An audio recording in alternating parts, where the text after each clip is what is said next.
파슨스가 무슨 학자다? 기능론자라는 건 당연히 알고 있어야 되는 거고, 처음으로 이제 책에 이론적으로 체계화한 사람이 파슨스인데, 우리 고등학교 교육 과정은 불균형이 왜 생기는지에 대한 얘기를 안 해요. 그냥 불균형이 생기면 균형을 찾아가는 과정 속에 생긴다, 이렇게 이제 얼버무리고 있는데, 왜냐하면 그 얘기를 하면 너무 복잡해지니까 이제 그런 것 같긴 한데, 자, 불균형은 왜 생기는 거, 예를 들면 이런 겁니다. 쉽게 생각하면 아무리 사회가 안정되고 질서를 유지하고 있다고 하더라도 기술은 끊임없이 발전할 수밖에 없죠. 인간의 이성이 있기 때문에.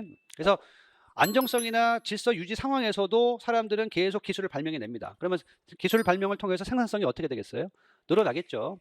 그래서 이제 처음에는 간의 수공업으로 생산을 하다가 이제 뭘 만드는 거예요? 공장을 만드는 겁니다. 간의 수공업 상태에서는 그냥 가족들끼리 모여가지고 그냥 생산하면 되는 거였어요. 아니면 좀 모자라면 친족들 뽑아가지고 그 수급을 채우면 되는 거죠. 근데 이제 기술이 발전해서 기계 생산이 됐습니다. 그래서 대규모 공장이 나타나게 됐어요. 그러면 이제 변화가 필요합니다. 어떤 변화가 필요하냐면 그 대규모 공장에서 일할 사람을 뽑아야 되는 거예요. 이제 더 이상 가족으로 충당이 안 되고 친족들로 충당이 안 되고 아는 사람으로 충당이 안 됩니다. 그러면 이제 어떻게 뽑아야 돼요? 그렇다고 길 가는 사람 아무나 데리고 와가지고 일하라고 할 수는 없잖아요. 그럼 기왕이면 어떤 사람을 뽑는 게 좋은 거예요? 능력이 있는 사람을 뽑는 게 좋은 거죠. 그래서 우리가 파슨스가 유형 변수를 얘기할 때 전 근대사회는 무슨 지위가 중요하다 그랬어요? 귀속지위가 중요하다 그랬잖아요. 왜냐하면 생산 방식 자체가 그냥 내 아들놈 뽑으면 아들놈하고 같이 하면 되는 거거든요. 자, 보세요. 기술이 발전했습니다. 물질 문화의 발전이죠. 그 생산성이 증대했어요. 생산성이 증대하다 보니까 이제 능력 있는 사람을 뽑아야 돼요. 그런데 지금 전 근대사회에서는 능력을 중시하는 게 아니고 뭘 중시해요? 기속주의를 중시하는 거잖아요. 그러면 이게 물질 문화잖아요. 기속주의를 중시하는 가치는 물질 문화예요, 비물질 문화예요? 비물질 문화잖아요. 그러면 기술 발전을 통해서 생산성이 증대해서 이제 능력 있는 사람을 중시하는 그런 가치가 필요한데, 여전히 가치는 무슨 지를 중시한다고요? 귀속주의를 중시하는 그런 비물질 문화가 생긴다고요. 그러면 문화 간에 뭐가 생긴 거예요? 이건 무슨 문화예요? 물질 문화잖아요. 물질 문화하고 비물질 문화가 균형 잡힌 거예요? 불균형스러운 거예요? 불균형스러운 거죠. 이게 불균형이 발생하는 겁니다. 불균형이 발생하는 거예요. 문화 요소 간 불균형이 발생하는 거예요. 뭐가 연상이 되시나요? 물질 문화는 빨리 변하는데 비물질 문화는 아직 못 따라왔어요. 그죠? 가치가 아직 못 따라왔잖아요. 무슨 현상이요? 문화 지체 현상이요. 이게 그래서 문화 지체 현상의 기능론적인 설명이라고 얘기하는 겁니다. 그래서 이 대표적인 게 문화 지체입니다. 특히 문화 지체의 핵심은 뭐가 못 따라간다? 규범의 발전이 아직 더딘 거죠.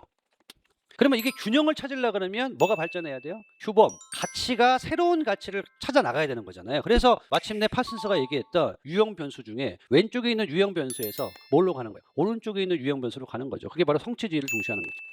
그래서 새로운 뭐가 강조되는 거예요? 가치, 규범이 등장하게 되는 겁니다. 새로운 가치나 규범이 등장하게 되면 물질 문화와 비물질 문화 간의 불균형이 어떻게 되는 거예요? 해소가 되는 거죠. 그러면 불균형이 해소되는 거고 새로운 균형이 나타나게 되는 거죠. 근데 새로운 균형이 나타나게 되니까 뭐가 변했어요? 가치가 변했잖아요. 규범이 변했잖아요. 이게 뭐라고요? 이게 사회 변동이다. 그게 새로운 규범을 강조하는 사회가 등장하는 거죠. 이게 사회 변동입니다. 근데 이 과정은 빨리 이루어질까요? 천천히 이루어질까요?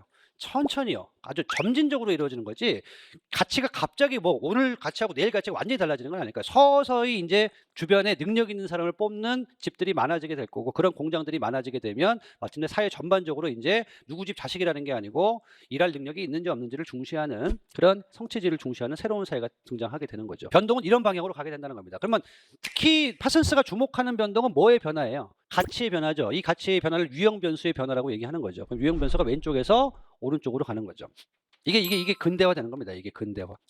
근대화는 당연히 발전이에요, 퇴보예요? 발전이죠. 발전이고 이게 곧 진화다, 이렇게 보는 겁니다. 이게 파슨스의 근대화론입니다. 이거를 이제 우리 교과서는 간단하게 요약을 해서 변동이라는 건 언제 등장하는 거다? 뭐가 해소되고 뭐가 나타나는 과정에서 불균형이 해소되고 새로운 균형을 찾아가는 과정에서 변동이 나타난 거다라고 한 줄 요약을 하게 된 거죠. 그래서 점진적인 변동을 설명하는 데 유용하지만 급격한 사회 변동을 설명하는 데는 적합하지 않다. 혁명이 아니거든요. 자, 그래서 그나마 기능론이 변동을 설명할 수 있는 길을 열어놓은 것이 바로 파슨스다. 이렇게.